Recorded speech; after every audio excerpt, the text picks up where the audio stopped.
आप सभी दर्शकों को बहुत बहुत धन्यवाद। और मैं आपको बता देना चाहता हूं कि आप सभी को पता होगा कि यूपी पीरी एग्जाम का जो डेट है वो आ चुका है। और उसमें जो सिस्टम आपका ये है कि आप बेहतरीन तरीके से, आपको मैं गारंटी के साथ कह दूं कि जो टॉपिक पढ़ा दिए जाएंगे उससे एक भी क्वेश्चन जो होंगे बाहर नहीं जाएंगे, वो चाहे साहित्य का पोर्शन है। बस आपको विश्वास नहीं होगा, वीडियो देखिएगा और उसके बाद प्रैक्टिस सेट लगाइएगा, फिर तब आकर के कहिएगा। और आज मैं आप लोगों के बीच जो कि जहां से अभी समय जो है कि बहुत दिन तो नहीं कह सकते लेकिन कम भी नहीं है, तो आप लोग बेहतरीन तरीके से इसको पढ़िए, देखिए। और जितने वीडियो में गारंटी बोला हूं कि 20 प्रैक्टिस सेट भी मैं आपको हल कराऊंगा। ठीक, 20 प्रैक्टिस सेट हल कराया जाएगा।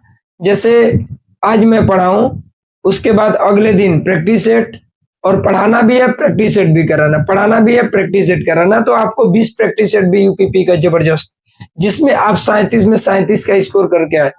तो आज हम लोग पढ़ेंगे साहित्य का वो टॉपिक जिसमें रचनाएं, जो कि 3 ठे क्वेश्चन आते हैं, जो कि 6 नंबर के आपके यूपी में आते हैं। तो मैं आपको स्पेशल बात बता दूं, आज मैं केवल वही टॉपिक लेकर के आया हूं। उस टॉपिक का नाम है साहित्य, जिसमें आज हम लोग पढ़ेंगे लेखकों का, जो कि लेखकों एवं कवियों का रचनाएं हैं जो, उसके बारे में हम लोग पढ़ेंगे। तो आज हम लोग पढ़ेंगे, और वो भी भैया जबरदस्त ट्रिक के साथ, और बेहतरीन, एकदम दिमाग में ढुक जाएगा जी, एकदम ढुकेगा एकदम, बिल्कुल आपको ज्यादा रटने की कोई आवश्यकता नहीं है। ये मंजी सर का गारंटी है, वादा है, पेपर में दिखेगा भैया, मुहर लगा करके आएंगे, इसमें कोई डाउट वाली बात नहीं है। तो सबसे पहले हम चलते हैं, सबसे पहले लेखकों का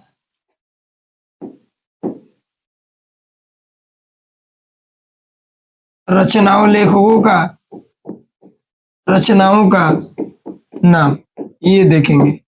और आप धैर्य रखिए, एक ऐसा भी टॉपिक लेकर के आएंगे जिसमें लेखकों का जो होगा वो परिचय होगा, उसके उनके गुरु कौन थे, उनकी माता का नाम क्या था, उनके पिता का नाम था, उन्होंने कौन कौन सी रचना की, कब की, किसके लिए उन्हें पुरस्कार मिला, सब बातें बताएंगे। लेकिन आज का मेन टॉपिक होगा लेखकों का रचनाओं का नाम, लेखकों का रचनाओं का नाम सबसे पहले हम पढ़ेंगे। और भैया एकदम, ए बाबू एकदम ना जी, ट्रिक के साथ पढ़ेंगे। किसके साथ जी?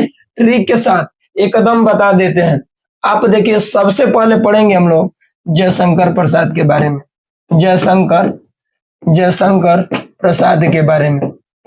सबसे पहले जयशंकर प्रसाद के बारे में हम लोग पढ़ेंगे। तो मैं आज आपको बता दूं कि जैसे कि आप जानते हैं कि अगर मैं इनके बारे में बताऊं आपको, तो आप जानते हैं कि इनकी रचनाएं बहुत सारी है, लेकिन जबरदस्त जो भैया ट्रिक है ना, उस ट्रिक के साथ देख लीजिए आप, और बेहतरीन आपको समझ में आएगा। याद रखना है, जकल झांकती आंसू ध्रुव में, भैया याद रखना है, जकल झांकती आंसू ध्रुव में। क्या भाई?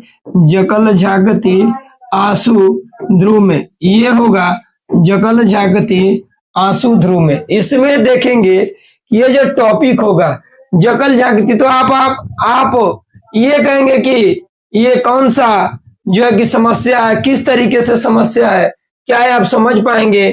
तो मैं आपको बता देना चाहता हूं कि भैया इस ट्रिक से केवल आप याद ही नहीं, बल्कि आप जो है भाई, आप जो है इससे याद भी कर सकते हैं कि कौन सी रचना कब है और किस तरीके से। जैसे आप देखेंगे, यहाँ देखेंगे भाई, आप देखेंगे, ये देख लीजिए, ये देखिए, ठीक है। इसमें इनकी रचना देखेंगे। इसमें क्या है कि ये आप जान जाइए कि ये जो है ज से जयशंकर प्रसाद है, जयशंकर प्रसाद, ये है जयशंकर प्रसाद है, ठीक है। उसके बाद क से भैया कमायनी है, क से क्या है भाई कमायनी है, ल से क्या है भाई लहर है, झ से क्या है भाई झरना है, क्या है झरना, क से क्या है कंकाल है भाई, ती से क्या है भाई तो तितली है, क्या है भाई तितली है, और ये आंसू से आंसू है, क्या है भाई आंसू है, और ध्रुव से ध्रुव स्वामिनी है, ध्रुव से क्या है ध्रुव स्वामिनी है, ये है भाई ध्रुव स्वामिनी। तो आप इससे याद कर सकते हैं, करना कुछ नहीं है, याद रखना है जकल झांकती आंसू ध्रुव में। जब बाबू ये नाम ये ट्रिक याद करके, ये ट्रिक याद करके और इस ट्रिक के बाद यदि आप केवल इनका नाम सुन लेंगे तो मैं बता दूं कि ये कमायनी भाई यह एक प्रकार का महाकाव्य है, यह एक प्रकार का महाकाव्य है जिसमें भाई 15 ठे सर्ग भी है। कितने ठे भाई 15 ठे सर्ग है। और ये आपको मैं बता देना चाहता हूं कि भाई ये नाटक है, ये क्या है नाटक है। इसी में आप याद रखिएगा चंद्रगुप्त भी नाटक है इनका बाबू, इसी में याद रखिएगा स्कंदगुप्त भी है, स्कंदगुप्त भी है, इसी में याद रखिएगा अजात शत्रु भी है भाई, क्या है भाई अजात शत्रु। अरे अजात शत्रु पूछा जाता है, यानी कि जिसका कोई शत्रु पैदा ही ना लिया हो उसी को भैया अजात शत्रु के नाम से भी जाना जाता है। और ये अपने आप में यह अपने आप में सब ब्रांड है जो आपको देखने को मिले। ये क्या है नाटक है। तो इस तरीके से आप याद कर सकते हैं। और इसमें ये जितनी भी रचनाएं हैं अब ये जबरदस्त है, इसको कोई रोकने टोकने वाला नहीं है। इनका आपसे पूछ देता है पहली कहानी क्या है भाई, पूछ देता है पहली कहानी।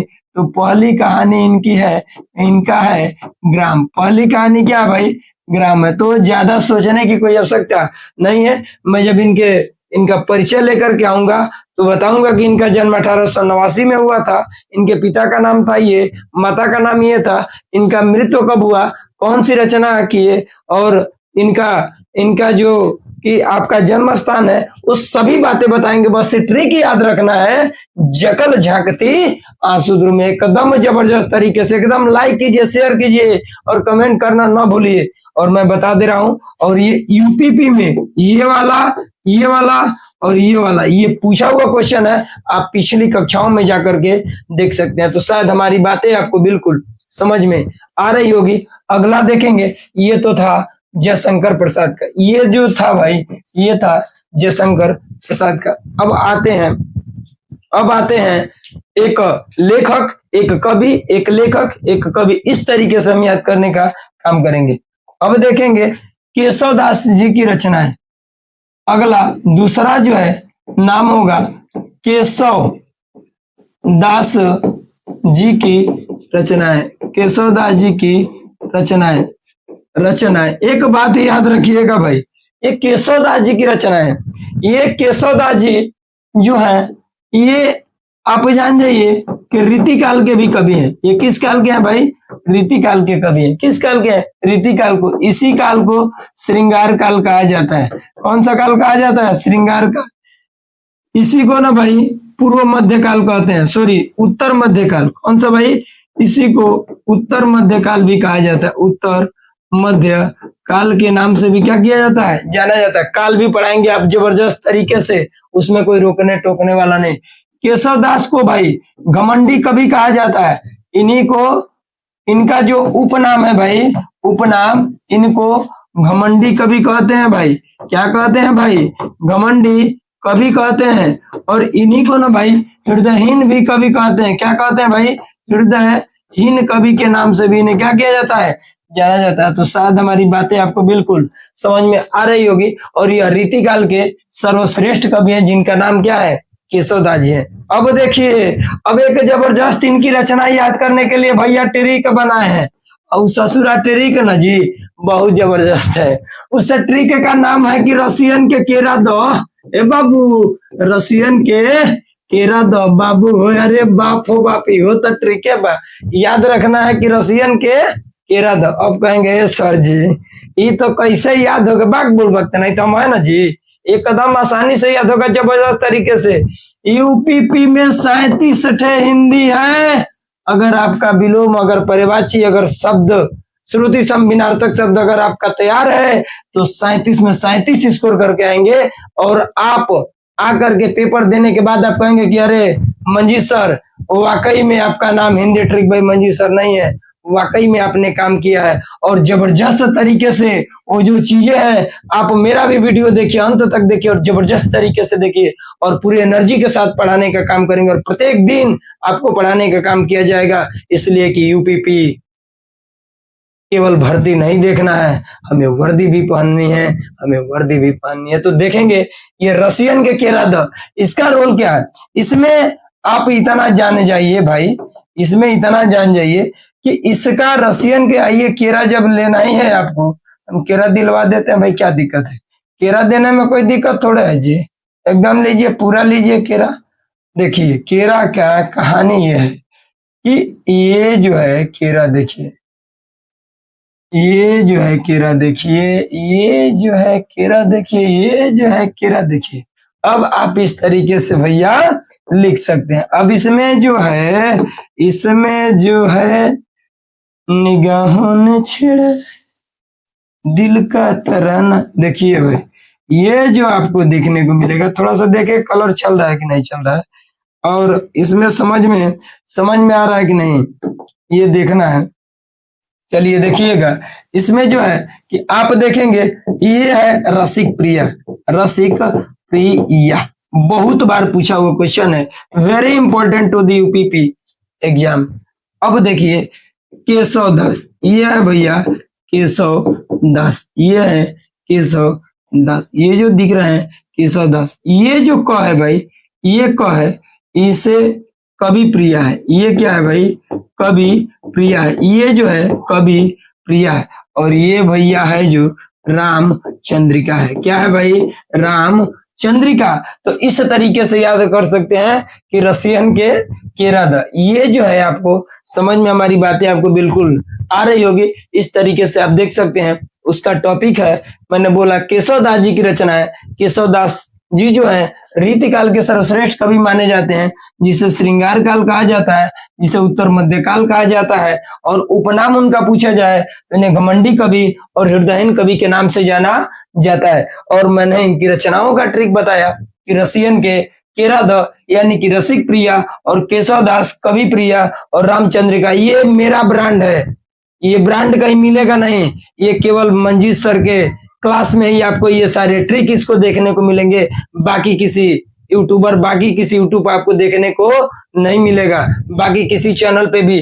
तो आप ज्यादा से ज्यादा लाइक कीजिए, सब्सक्राइब कीजिए और कमेंट करना ना भूलिए। आगे देखेंगे जो है कि एक मैंने बोला एक लेखक एक कवि, अब फिर बारी आई है भाई लेखक की। तो आगे देखेंगे ये कहानी क्या होगा, अब पढ़ेंगे हम लोग जो कि तीसरा जो है हम पढ़ेंगे मुंशी प्रेमचंद्र जी का। किनका भाई, मुंशी प्रेमचंद्र जी का, मुंशी प्रेमचंद्र जी की रचना है, जी की रचना है। और एकदम जबरदस्त ट्रिक के साथ भैया, जबरदस्त ट्रिक के साथ, एकदम 100% की गारंटी जी, एकदम बिल्कुल समझ में आएगा। पेपर में देखिएगा, टिक लगाइएगा, टिक मारिएगा, दिखते कहेंगे अरे बापो बापी तो है का सोच, जहां रसिक प्रिय लगेगा तो कहेंगे अरे रसिक, आई दादा तो ट्रिक है रसियन के केराद वाला, यानी कि केशव दास जी का है। तो जल्दी आप याद कर पाएंगे। अब देखिए ये जो ट्रिक होगा, अब ये ट्रिक जबरदस्त तरीके से आप कह सकते हैं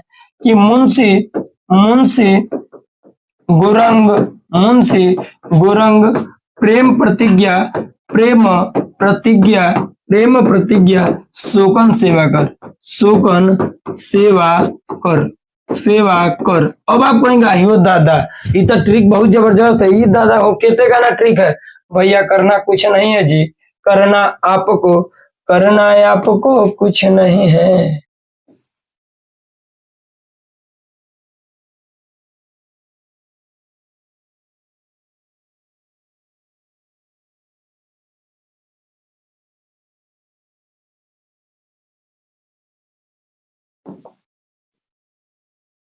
आपको करना भैया कुछ नहीं है।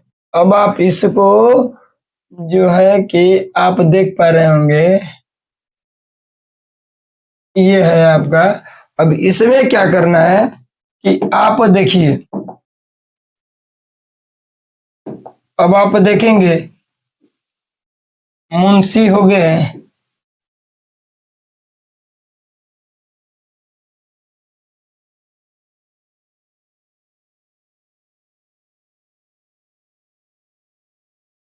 ये देखिए। अब इसमें कैसे आप यह देखेंगे, देखेंगे ये जो है आप कह सकते हैं कि मुंशी, कह सकते हैं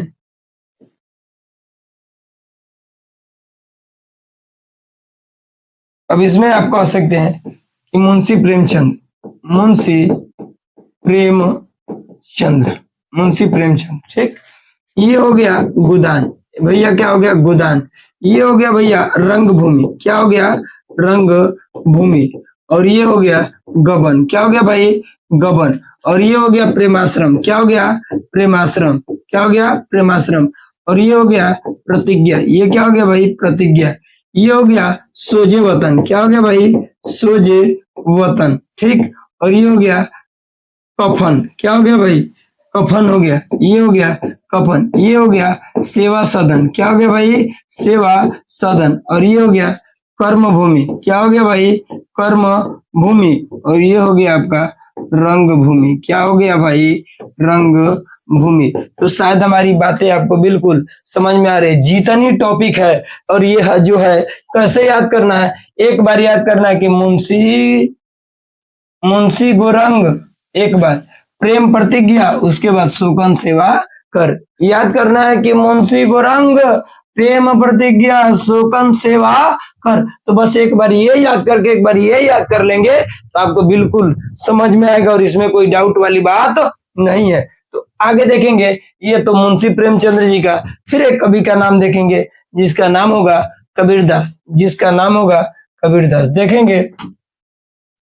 अब ये चौथा होगा कबीरदास जी की, कबीरदास जी की, जी की रचनाएं, कबीरदास जी की रचनाएं। अब इसमें देखिएगा इनका तो भैया बड़ा जबरदस्त न ट्रिक हम बनाए हैं जी। एक कदम जो है ये बहुत जबरदस्त ट्रिक है।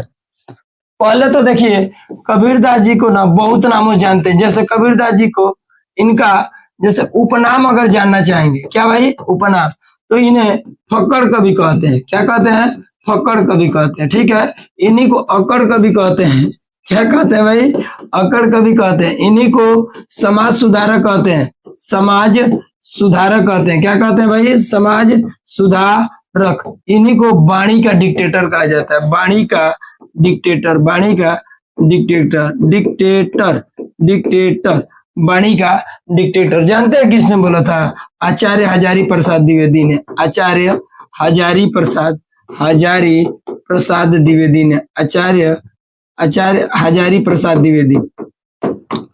अब एक बात सुन लीजिए, सवाल क्या पूछा सकता है, ये देखिएगा। जैसे सवाल पूछेगा कबीरदास जी का उपनाम क्या, तो फकड़ कवि किसे कहते हैं, तो कबीरदास जी को। अकड़ कवि किसे कहते हैं, कबीरदास जी को। समाज सुधारक किसे कहते हैं, तो कबीरदास जी को। और पूछेगा वाणी का डिक्टेटर किसे कहते हैं, तो कबीरदास जी का। लेकिन पूछेगा कबीरदास जी को वाणी का डिक्टेटर किसने कहा था, तो बाबू हो आचार्य हजारी प्रसाद द्विवेदी। अब इसमें इनकी भाषा पूछता है, अगर भाषा, तो इनकी भाषा है साधुकड़ी, क्या होगा भाई, साधुकड़ी इनकी भाषा है, साधुकड़ी, ठीक है। और इन्हीं का पंचमेल का खिचड़ी भी, पंचमेल की खिचड़ी के नाम से भी कभी कभी जानते हैं, पंचमेल की खिचड़ी, पंचमेल की भाई खिचड़ी। एक बात याद रखिएगा, एक बात याद रखिएगा, अभी इनके गुरु का नाम भी है, गुरु का नाम इनका जो है रामानंद है, और इनके शिष्य का नाम धर्मदास है, जो कि रचनाओं को क्या करते थे, संकलित करते थे। लेकिन हम, और इनके माता पिता का नाम नीरू नीमा है, लेकिन इनकी चर्चा करेंगे। फिलहाल हमें केवल हमारा टॉपिक है लेखकों एवं कवियों की रचनाएं, लेखकों एवं कवियों की रचनाएं। अब देखिएगा इनकी रचना देखेंगे, इनकी रचना, तो रचना इनकी ये है, ट्रिक है, जबरदस्त ट्रिक है भाई, कवि के सार है, केकर सार है भाई, कवि के सार है, कवि के का है, सार है। अब देखेंगे कवि के सार का मतलब क्या है। ये कवि का सार का मतलब भैया देखिए, ये है कवि के सार, ये है सार, ये है। अब देखिए इसका मतलब क्या हो गया, इसका मतलब हो गया, इसका मतलब हो गया कबीरदास। क्या हो गया भाई, कबीरदास। उसके बाद इसका मतलब हो गया बीजक। क्या हो गया भाई, बीजक। और ये हो गया शबद। क्या हो गया, शबद। ये क्या हो गया, साखी। क्या हो गया, साखी। और ये क्या हो गया भाई, रमैनी। ये क्या हो गया, रमैनी। ठीक, और ह से है। अब इसमें सवाल अगर आपसे पूछेगा कि बताइए कबीरदास जी की रचनाएं क्या है, तो बीजक है, क्या है, शबद है, क्या है, साखी है, क्या है, रमैनी है। लेकिन अगर पूछेगा बीजक से क्या लिया गया है, तो शबद, साखी, रमैनी राजू, अरे दोनों से लिया गया है जी। कहां से, तो दोनों से। पूछेगा शबद कहां से लिया गया, तो बीजक से। साकी भी बीजक से, रमैनी भी बीजक से। अरे ससुरा तीनों लिया गया है का जी, बिल्कुल तीनों लिया गया है। कहां से, बीजक से। और ये किनकी रचना है, ये किनकी रचना है, तो भैया है कबीरदास जी को, जिन्हें वाणी का डिक्टेटर भी कहा जाता है। किसने कहा था, तो आचार्य हजारी प्रसाद द्विवेदी ने। और इन्हीं को फक्कड़ कवि, अक्कड़ कवि और समाज सुधारक के नाम से भी जाना जाता है। सवाल बड़ा लाजवाब है, पूछ सकता है कि वाणी का डिक्टेटर किसे कहते हैं, तो कबीरदास जी को किसने बोला है, तो आचार्य हजारी प्रसाद द्विवेदी जी ने। किनको, तो कबीरदास जी को। क्या, वाणी का डिक्टेटर। डिक्टेटर का मतलब होता है तानाशाह। डिक्टेटर का मतलब क्या होता है भाई, तानाशाह, यानी कि वाणी का तानाशाह कहा जाता है। किनको, कबीरदास जी को। किसने बोला, किसने बोला, आचार्य हजारी प्रसाद द्विवेदी ने।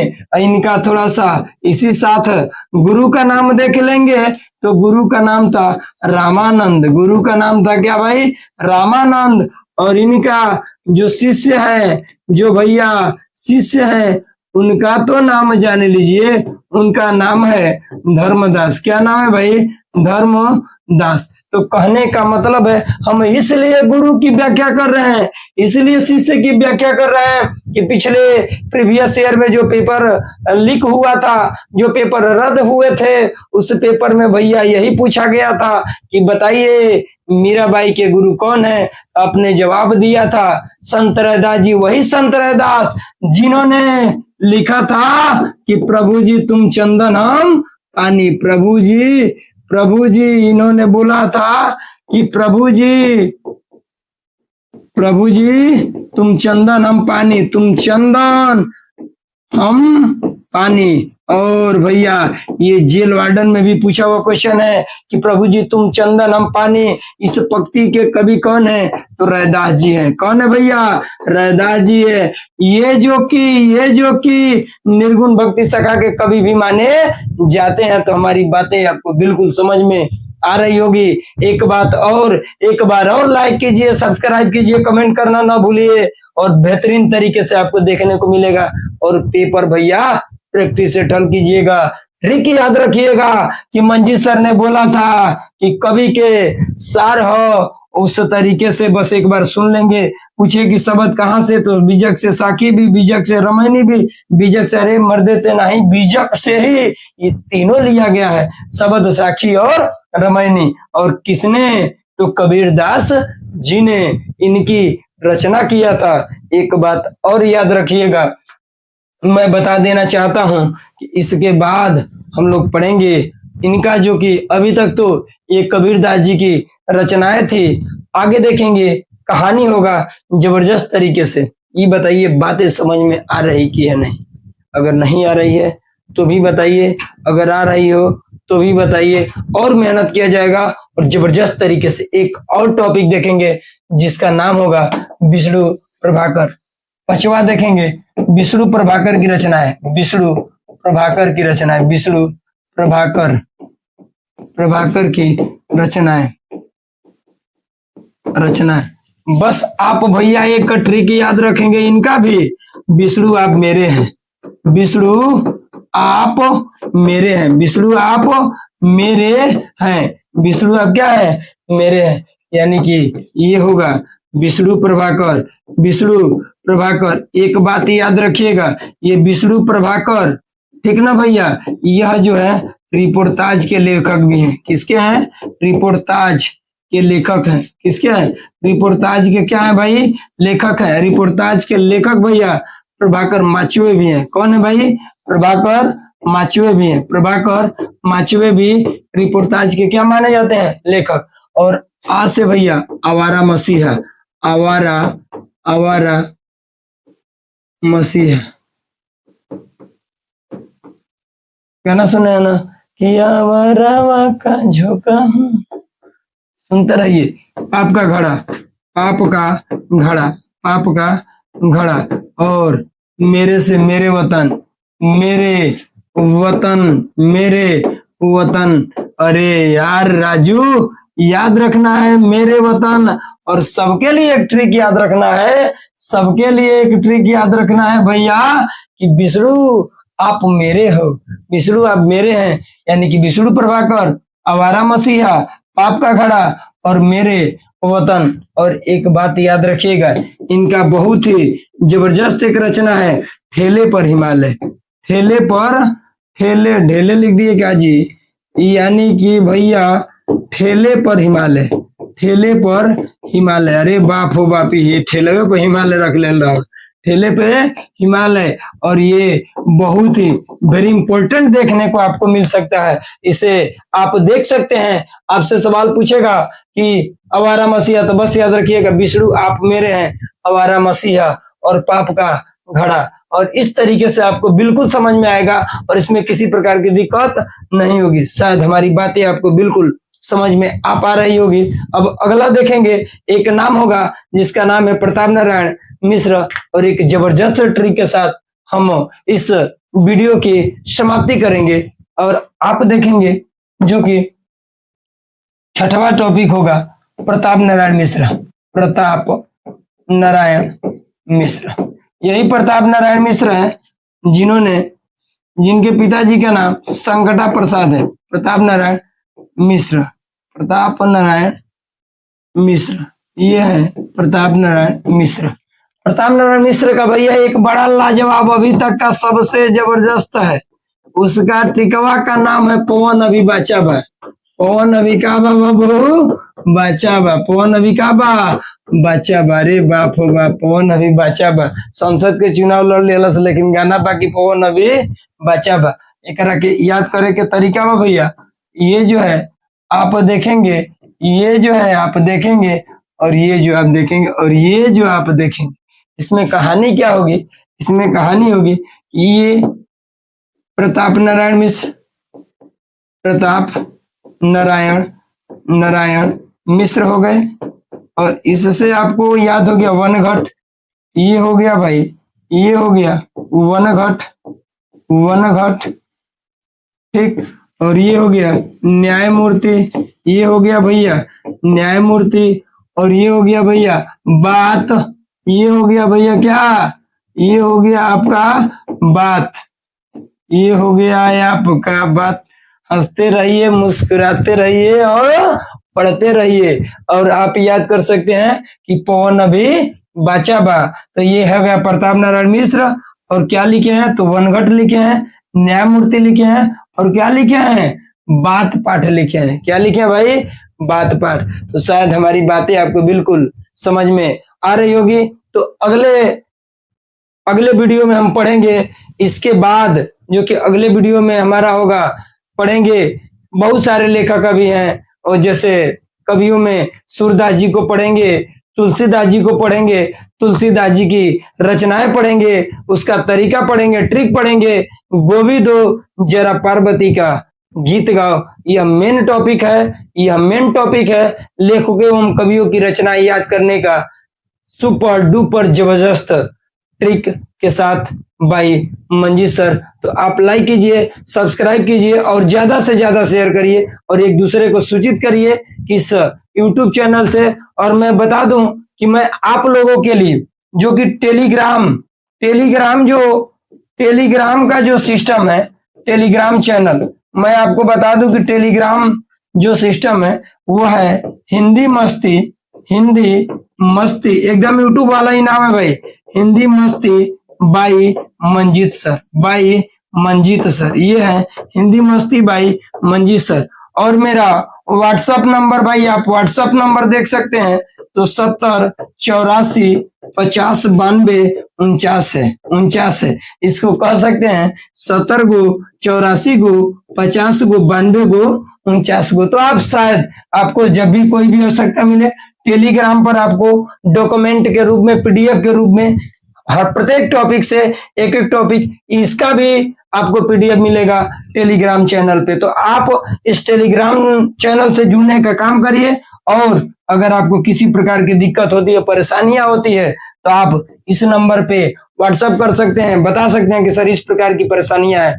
तो मैं चाहूंगा कि आप बेहतरीन तरीके से पढ़िए, जबरदस्त तरीके से पढ़िए। कहा गया है कि मंजिल उनको मिलती है जिनके सपनों में जान होता है, मंजिल उनको मिलती है जिनके सपनों में जान होता है। अरे दोस्तों पंखों से कुछ नहीं होता है, हौसलों में उड़ान होता है, हौसलों में उड़ान होता है। तो जबरदस्त तरीके से पढ़िए, खूब मेहनत करिए, जब तक तोड़ेंगे नहीं तब तक छोड़ेंगे नहीं। धन्यवाद। जय हिंद, जय भारत।